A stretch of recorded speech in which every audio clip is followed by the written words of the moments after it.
Hi, Sickle Cell Warriors. It's your girl, Jane. I just logged on. Yeah, I know I look a hot mess. I don't care because I feel like shit right now. But I'm just logging on to talk to you guys about my sickle cell. I've been in the hospital since Thursday. I came in to my doctor's appointment. I had an appointment with orthopedics for my foot, and then I had another appointment with my hematologist. And they tried to treat me outpatient for my sickle cell, but I was running a fever of 102, I believe, and my blood pressure was 198 over 112. So my doctor sent me directly to the emergency room and put in orders for me to be admitted. They started off giving me Dilaudid, and when I get up on the floor, my doctor, he put me on morphine 1 milligram every 4 hours. I'm taking Norco 5 milligrams every 6 hours, and ibuprofen 800 milligrams every 8 hours. I've been having trouble with my foot since almost a month, and at first I kind of ignored it, thinking maybe okay, it'll pass over. Then about 2 weeks afterwards, I went to go see my orthopedics, and they told me that I had a swelling in my foot, and it didn't go down for a while. I couldn't walk on my foot. I was tiptoeing, walking on my tiptoe. Let's see, can I pull it from under the cover and show you? Just a second, let me turn the camera around. Okay, turn it around, but let's see. This is my ankle, my foot.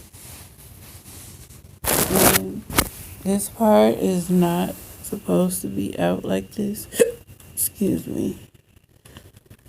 See, you can look at this one and tell the difference. This one's normal. That one's normal. And they ended up running tests on my foot, and they found that it was a swelling, and they wanted to, it was actually bigger than this. They put a needle in my foot and drained the fluid out of it. That is the most painfulest thing that you can do. And my doctor came in the room and went and did an MRI of my foot, and they discovered that there's a small growth inside of my foot. They did a biopsy of that. That hurt it. Again, that hurt it so bad. And it came back with some concerns. I'm not disclosing it right now because they really don't know, but they think that it may be cancerous. It has not been confirmed yet, which I'm praying that it's not. And on yesterday, I was supposed to get discharged. Oh yeah, and my potassium is like dangerously low. It keeps dropping, and they're worried about that as well.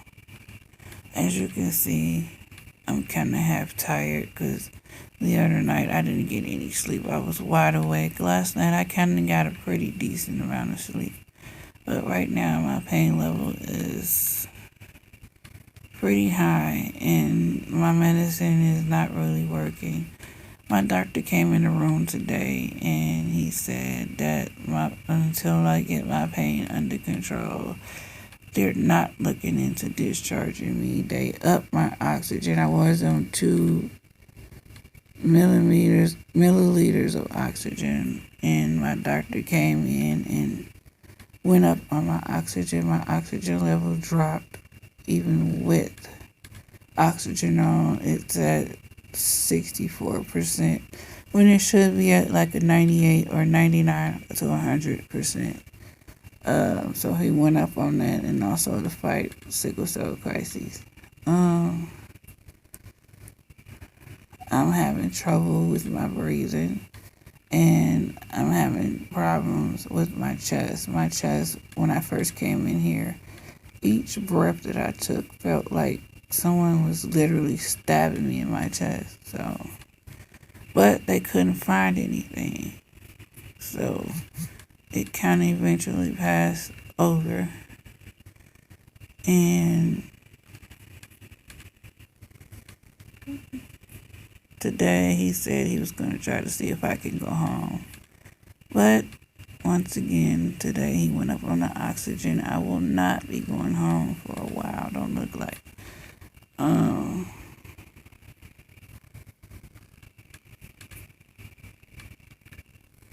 I lost my train of thought, y'all. I did. But, oh yeah. And I was doing okay until I made a phone call. The phone call went pretty good.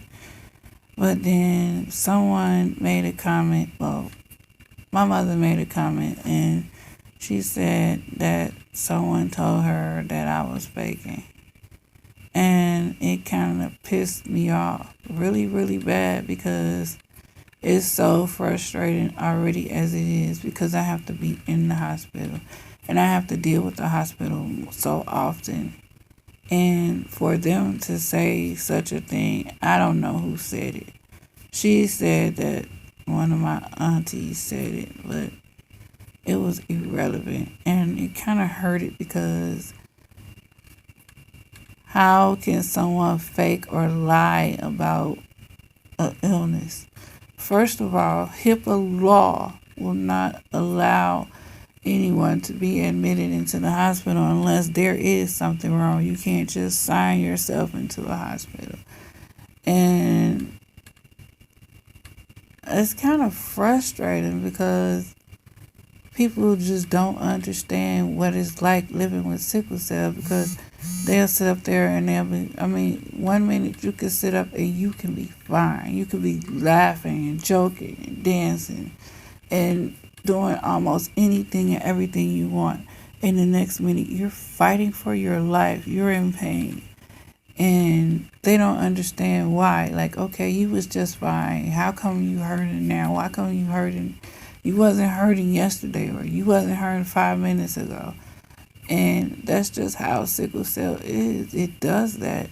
And for someone to be that inconsiderate, that was so rude. And then for my mom to actually throw that in there, I think that was so out of order, because at a time like this, that's the last thing I need to do is stress. That's the last thing I need to do is sit up here and worry or be angry because of what somebody said. That comment could have been said. That comment could have been kept to themselves. And basically, right now, I really, truly don't give a damn, excuse my French, what nobody say or feel about me. Until you walk in my shoes and understand what I go through, you will never understand. You'll never in your life figure out what I go through. I don't have to lie. I don't have to fake. I don't have to say something's wrong and it's not. Because no one chooses to just go to the hospital. No one chooses to be in the situation that they're in. No one chooses to have attention like that. And then another thing, this other lady, I don't know. Oh, it's not. She made a comment on my Facebook page. Oh, that is not cute. That shit's not cute for you to be recording on Facebook about you being sick or whatever. And today she made another comment. Well, after I wrote what I wrote, well, if you stop telling people about every little scratch that you get, you ain't got to worry about motherfuckers saying something. And that pissed me off. I was already pissed off. So I told her to shut the fuck up talking to me. And no, I do not regret what I said. I am not going to apologize for what I said because I am a sickle cell advocate. And a lot of people, they don't truly understand what sickle cell patients go through. I am not the only person that does this. Matter of fact, there are people that do blogs about cancer every day. They tell their life about how they live with cancer, how they go through with cancer, how they go through with diabetes, and how they go through with all of these other illnesses. But for me to do it, I'm seeking attention. And that's not true. I am an advocate. I am also a person who lives with this disease daily. And there are other people on my page besides of them and my family that deals with sickle cell on a day-to-day basis themselves. They go on Facebook, they vent, they talk about what they're going through, and they do hospital blogs and some more stuff. And that's basically what I'm doing. I may not look my best, I may not feel my best, but sickle cell is one of the diseases that people don't truly understand. It's overlooked, it's undertreated. You get treated like crap. I mean, there are times I'll be sick as I don't know what, and I refuse to go to the hospital because you have doctors as well that sit up and judge. Even though I have good doctors, my doctors are very good, but you have doctors that sit up and judge, and they think that people are drug seekers and they just want drugs. They just come to the hospital just because or to get away. And they discharge them, then they go home, they get sicker. There are even cases where people have died because they were sent home from the hospital when they needed to be admitted and needed to be treated. But the doctors are misunderstanding. And they don't really understand protocol. And it's frustrating. So, I don't know. It's just irritating and frustrating. And it needs to stop with the discrimination, with the negative comments, with the other stuff that's going on. Like this time, I am literally fighting right now. I'm fighting for my life. I'm fighting to go home. With my oxygen levels as low as they are, and I'm on oxygen, I don't know, I think they actually have it on the highest. Let's see. They have my oxygen at, looks like 4 milliliters. And that's pretty high for a person. And even with oxygen, my oxygen levels are very low.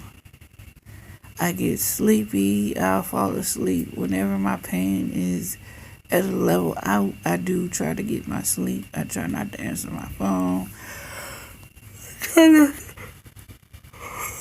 Excuse me, deal with bullshit because my life is important.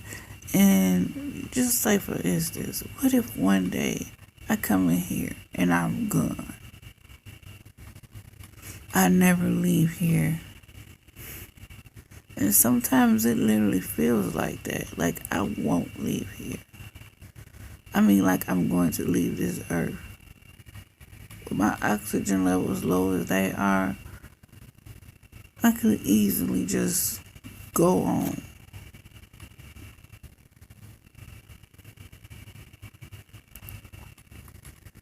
And I just wish that people understand. But then again, I don't care if they don't understand because they're just people out there that are just ignorant and they just don't care and they have their own views and selfish. Because I can actually say I've been in the hospital since Thursday. There ain't been but 2 people that have picked up the phone and checked on me. 2 out of everybody that say they're my friends or they're my family members and blah blah blah. They have not picked up the phone. My sister actually told me the other day, "You don't belong in a hospital. You need to be at home." Sweetheart, if I was to go home in the situation that I am, you will be burying your sister. I literally thank God for the medical help that I have, because some people don't even have insurance. Some people can't go to the hospital. Some people just go through and they just suffer and they just leave here. And I just thank God that I have a team that literally cares for me. No, I'm not high off of drugs. I'm actually very sane. I'm just in a lot of pain right now because I just had my last dose of medication actually about 3 hours ago. So therefore, I'm not high. I'm not drugged up. I'm just speaking how I feel because it's just frustrating. I mean, it's frustrating living with what I go through as is in my body. And yes, I'm going to share this on Facebook. I am. And I know there are a lot of people that are going to get frustrated. They're going to be angry and they're going to be mad because they're going to be like, oh, she didn't have to say that. But I'm tired of holding my mouth. I'm tired of holding my tongue. And it is what it is. I'm going to say how I feel. Be angry. I don't give a damn right now. I don't. I really don't. And I actually feel better since excuse me, I had to take a drink. Since I spoke up. It is now 4:15, and I am going to get ready and order my lunch in about 45 minutes. I mean my dinner. So all I can say is keep me in your prayers. Please keep the negativity away from me. Please. I cannot listen to negative comments and negativity. I don't have time for it. That's one reason why I literally stay in my own zone. I very seldom go out and visit people because people will sit up and they'll laugh and it's not funny. Walk in my shoes. I'm going to pause this video for a second.